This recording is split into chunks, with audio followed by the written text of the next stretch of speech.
Filipenses capítulo 2, a partir do versículo 4.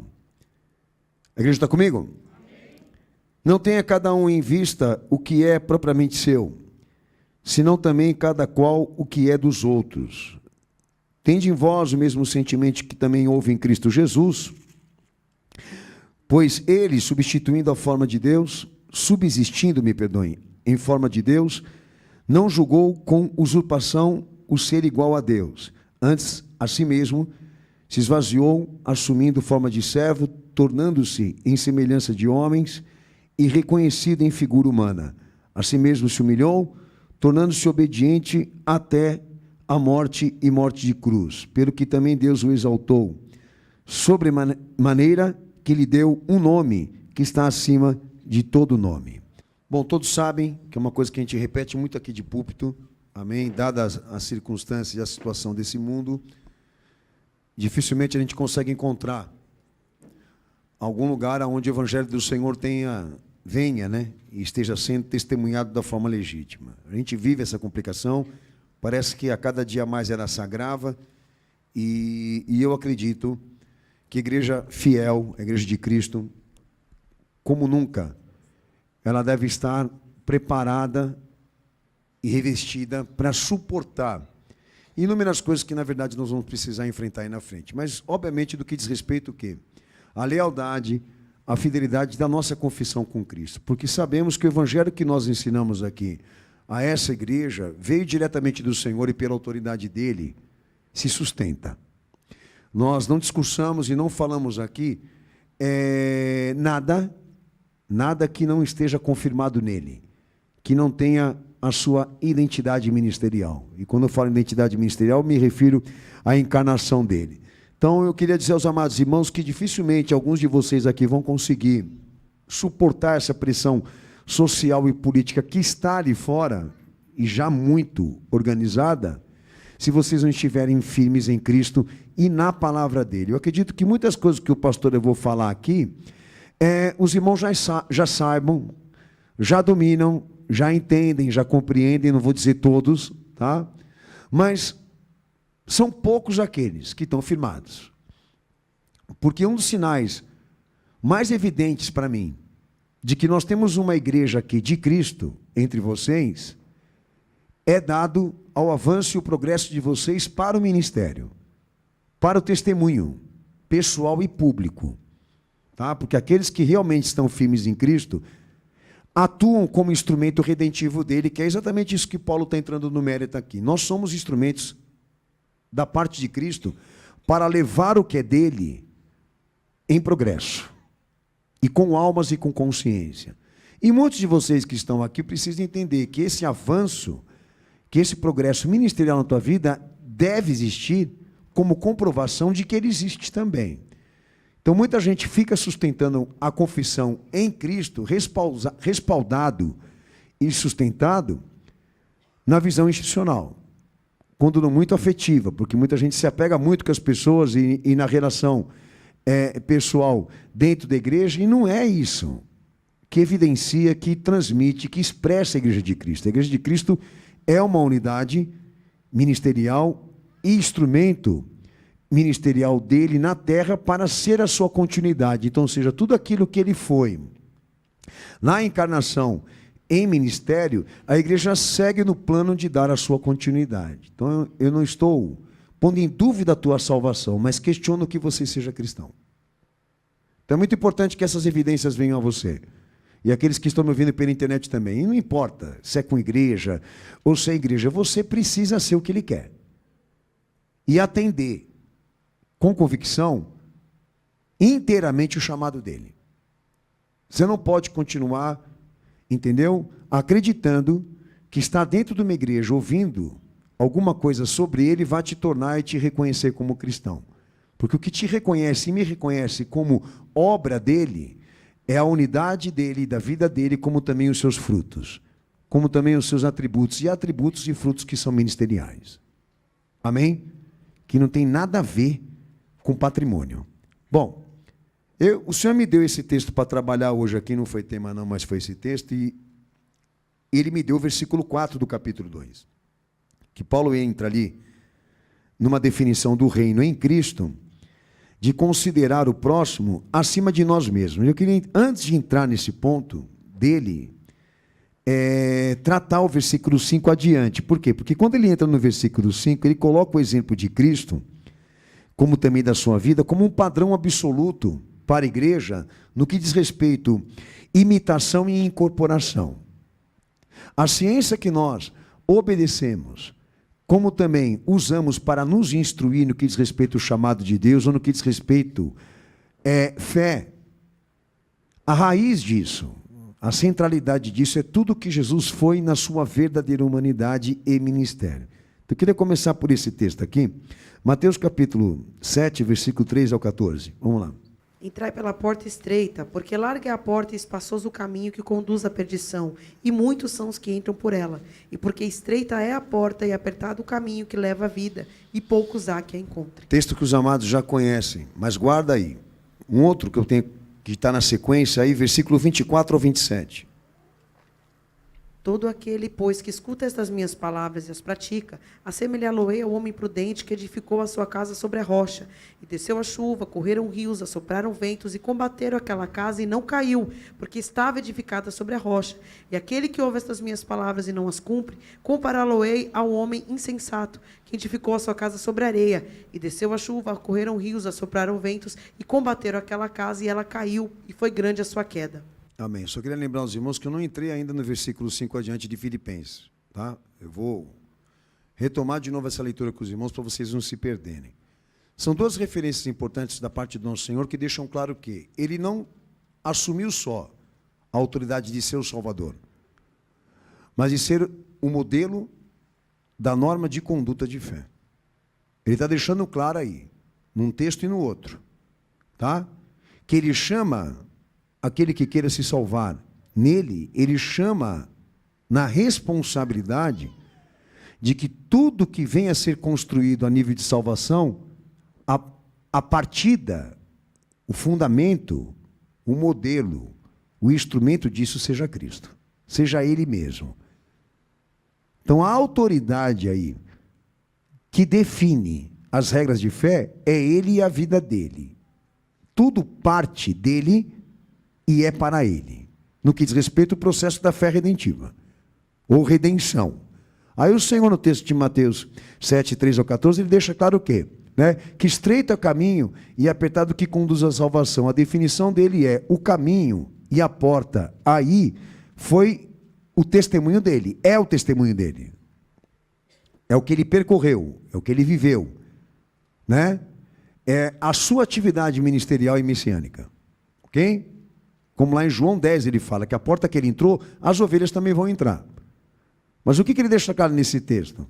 Que a partir do momento que nós alterarmos esses padrões, ou esses modelos que são vistos nele para facilitar doutrinariamente o acesso, a gente pode até fazer, mas ninguém vai se salvar. Porque para haver salvação, a autoridade precisa ser ele, como também isso, a definição da regra, da norma. Então todos sabem que o relaxamento doutrinário aqui, segundo o meu Senhor, a causa, a consequência disso é condenação. Então tudo que a gente trata sobre fé, tem a ciência dele, tem a autoridade dele. E isso é absoluto, é pleno, por isso estreito. Porque é inalterável. Nós não podemos obrigar ele a descer aqui de novo para modificar isso. Você vai querer fazer isso? Por quê? Nós só temos por base a primeira descida. Não houve outra, pô. Então você vai ver muitos alertas bíblicos aí dos apóstolos avisando a igreja, e Paulo até mesmo tem textos específicos, o nosso Senhor também, voltados para isso, que muitos viriam na condição de Cristo, lembra? Se passando ser, mas que nós não dessemos crédito. Por quê? Porque a autoridade só cabe a Ele. Não só de testemunhar que Ele cumpriu ser o Messias, como também isso, da autoridade de prescrever as regras da fé do que diz respeito à igreja. Então é assim, irmãos, é básico. Nós estamos debaixo dessa autoridade e precisamos estar em sujeição. Ele precisa ser essa luz, ou iluminação. Então, Paulo, quando passa, a gente vai repetir essa leitura do versículo 5 de Filipenses até o versículo 8, Filipenses 2, do verso 5 ao 8, Paulo, quando entra nesse mérito do exemplo de Cristo, ele está deixando claro exatamente o quê?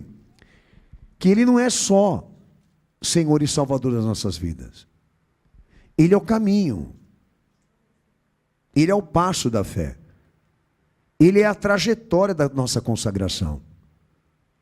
Está na pisadura dele, no que ele testemunhou, o elemento da fé, que vai nos salvar, que vai nos formar, que vai nos instruir.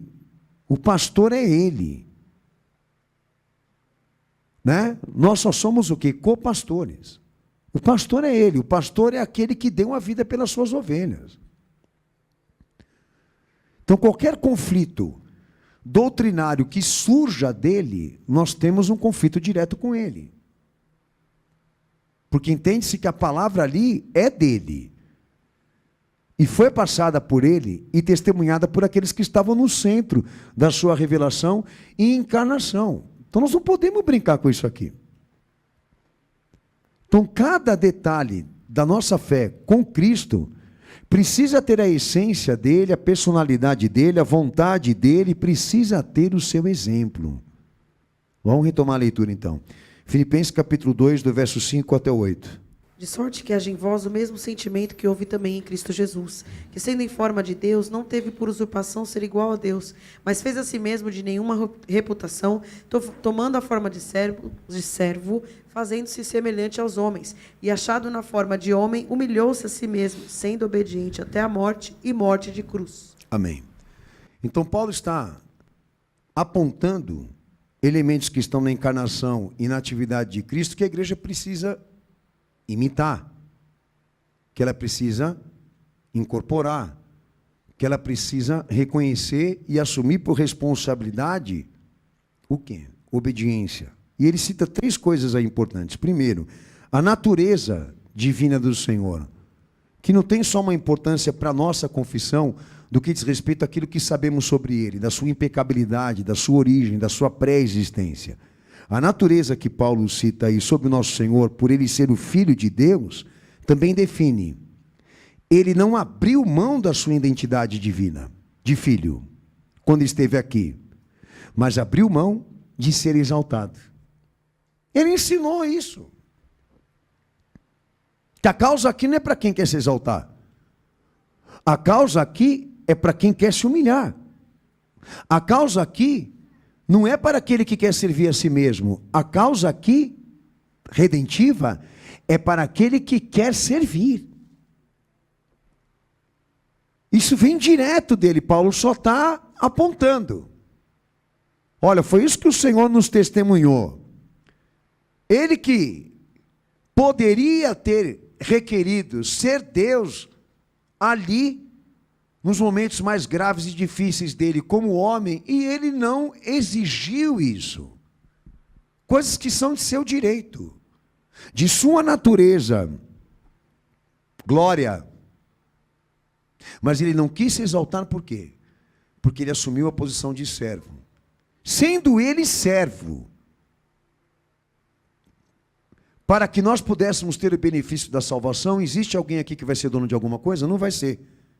Porque foi instaurado o processo redentivo e a partir dele todos são co-participantes disso. Diretamente com ele. Porque o exemplo foi dado. Aí ele entra num outro ponto importante que é elemento de incorporação e também imitação para a igreja. O esvaziamento. Que não condiz só com essa questão de não procurar ser exaltado no momento que ele tinha que servir e servir com a sua vida. Mas também de limitação doutrinária. Por quê?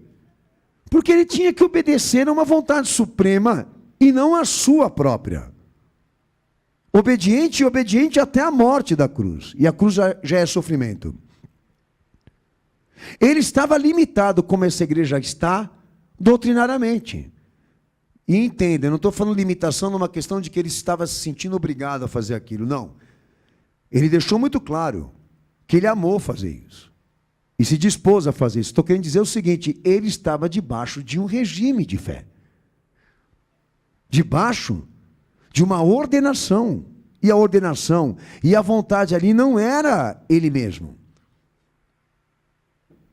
Então, para que a salvação pudesse ser possível para todos nós, ele precisou dar esses 2 passos aqui.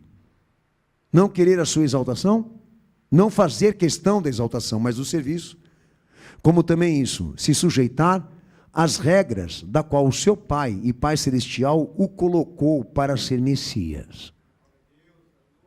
E isso não vai ser relaxado para nós aqui. Essas medidas seguem como exemplo. Eu não estou dizendo que você vai precisar seguir à risca isso que eu estou falando, mas não crie expectativas de que você seja dele, ou que você seja salvo na esfera da vida dele, abrindo mão disso. Tudo aqui nele aqui é absoluto e pleno. Não foi discutido essas emendas, não foi discutido ali essas condições, essas implicações. Ele se colocou à disposição do tudo. Não de uma parcela. Aí entra essa classe chamada classe evangélica dizendo, não, para ele foi porque ele tinha que ser o Salvador, mas para nós aqui vai ser diferente. Não vai. Porque é exatamente isso que Paulo está entrando no mérito. Não vai ser relaxado as medidas aqui, ou essas condições. Nós vamos precisar seguir o exemplo dele. Obviamente não para ser Salvador como ele, mas para herdar dele essa salvação. Então, esse esvaziamento que Paulo está deixando claro aí, ele também se diz respeito a uma vontade suprema da qual ele estava sujeito, da qual ele estava preso, da qual ele estava refém. Refém do amor, não da obrigação. Então, muita coisa, a partir de então, quando dizemos cremos nele, muita coisa precisa acontecer e não está acontecendo, certo? Não só do que diz respeito como vemos Cristo, mas também no que diz respeito às condições que ele nos deu nesse discipulado e nesse chamado, que nós não podemos abrir mão, porque ele deixou claro, é estreito, é apertado. Por quê? Porque é como ele quer, é dele e vai ser do jeito dele, não vai ser como o homem quer. Aí chegam lá, quando a gente começa a entrar nesse mérito de ciência de fé, chegam lá do outro lado e falam, ah, é muito difícil, é muito duro isso, né? Eu não entendo. Você quer dizer o quê? Que tem um outro jeito? Então me prova. Tem uma outra forma? Tem um outro jeito? Tem uma alternativa? Ele definiu que o exemplo tem que ser ele, que a rocha é ele, que a igreja surge disso, e é uma consequência disso, do que ele fez, do que ele falou, do que ele testemunhou. Não tem alternativa. E não adianta ir em homens, por mais que sejam bíblicos, não adianta neles querer buscar esta referência de autoridade, porque eles não têm referência para ser autoridade teológica para ninguém aqui, porque são tão iguais como eu e você, pecadores e miseráveis, considerados pelo nosso Senhor, nasceram da carne, são do homem, foram procriados, surgem do pecado. Agora, eu sei que mesmo falando tudo isso para os irmãos, nós estamos dentro de uma zona de conflito. E me parece que as regras aí estão querendo ser discutidas. Vamos debater mais sobre essa questão e melhorar isso para que a sociedade, o mundo e as pessoas aceitem. Tá bom, você até pode alargar o caminho e a porta, mas ele não entrou por lá, ele não passou por lá.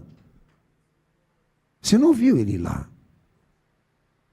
Você tirou do cristianismo? Você tirou da tradição, mas não dele. Se for dele, ele tem que ir primeiro. Você está entendendo o que eu estou falando aqui? Ele precisa ir primeiro. E gerar o exemplo para imitação e incorporação nossa. Nós somos uma consequência, nós não somos a causa. Guarda isso, irmão. Quando é que você vai resolver os conflitos que estão dentro de você?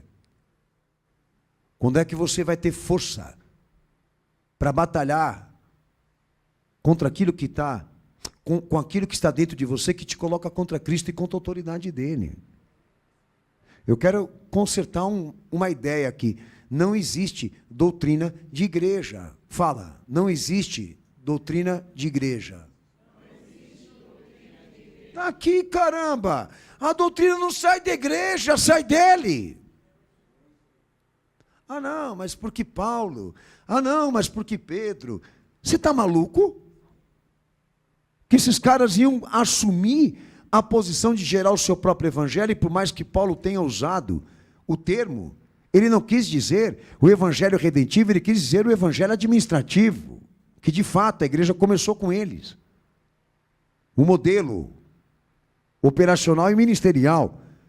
Mas não que ele dissesse lá que o que ele estava dizendo, por vias de regra, assumisse essa autoridade suprema que eu estou falando sobre ela aqui, porque isso sai da fonte, isso sai da raiz, sai de quem tem autoridade divina. Não de quem é miserável e pecador e daquele que está endividado com Deus.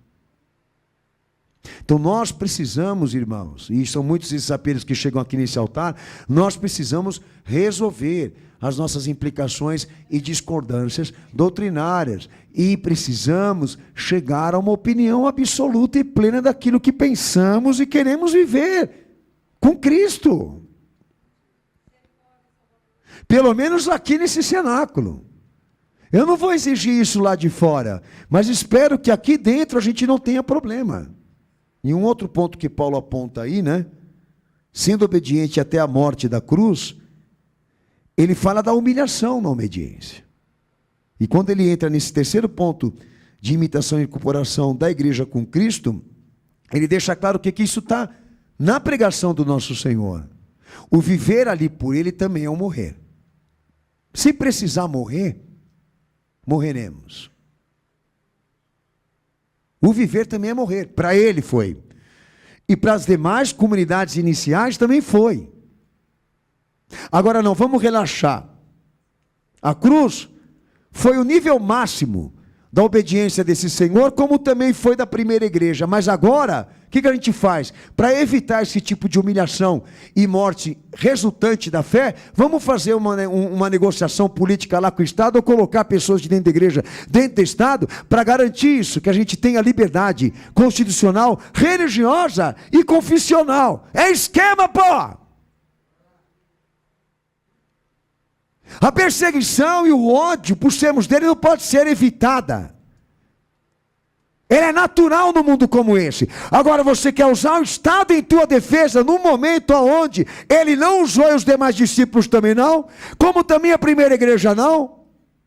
Agora fala para aqueles idiotas, para aqueles filhos de Satanás, que o que eles estão ensinando nas igrejas em cima do púlpito não tem base bíblica em Cristo, para se chegar a uma afirmação desse nível. Olha, nós estamos buscando as vias políticas para negociar liberdade de expressão, como também isso, direito a culto. Fazendo pacto com o diabo. Estão fazendo pacto com o diabo.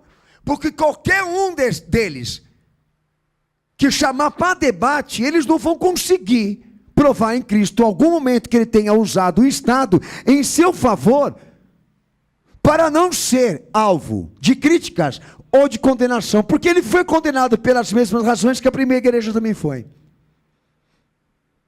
Por não abrir mão da obediência à vontade suprema desse Deus. E a igreja é uma continuidade. Eu não estou dizendo que nós temos que provocar essas reações públicas aqui contra nós, como alguns gostam de fazer e sair para a rua para arranjar briga. Não. Nós estamos deixando claro aqui que uma hora ou outra, o Estado também vai querer ser dono dessa propriedade aqui e nós não vamos poder deixar. Entendeu? Vocês podem ser dono do que vocês quiserem lá fora, mas aqui do que se prega e se ensina, para aqueles que querem ouvir, aqui vocês não vão implementar esse regime. E nem vão ser autoridade. E se eles quiserem forçar, nessa tentativa, nós estamos preparados para sofrer. Como qualquer outra tentativa, qualquer outra organização, qualquer outra iniciativa contra essa realidade da igreja ser um instrumento de Cristo e o seu corpo ministerial. Nós temos que estar prontos para isso. Então são 3 elementos fortes aqui que Paulo coloca ali em destaque para chegar no assunto da definição do quanto nós temos que amar as pessoas acima de nós mesmos, que é um mandamento do Senhor.